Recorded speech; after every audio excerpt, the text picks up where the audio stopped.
ए तू ठीक ना कैले तू। हम तोहरा के अपन जात भाई समझ के छोड़ ले रहनी, पर तू साला छोट लोगन के साथ रह के ओखलिया जैसा निकल गई। तू साला तो हर जिंदगी पर बड़ा छोटा आदमी अपना जन्म से ना बल्कि अपना कर्म से होला। अब बहुत दुख के बात बाकी थे, ठीक ठाक घर में भी जन्म लेके आदमी ना बन पईले, जानवरे रह गईले। ज्यादा गला मत फाड़, नहीं तो नीचे से टट्टी निकल जाई। ये सब सुनावे खातिर तू हमरा घर में आइल बाड़े।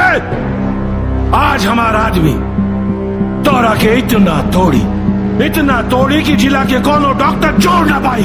गेंडा जैसन देह फुला के 10-20 गो पिल्ला पाल के केहू शेर के शिकार ना कर सके, समझ ले।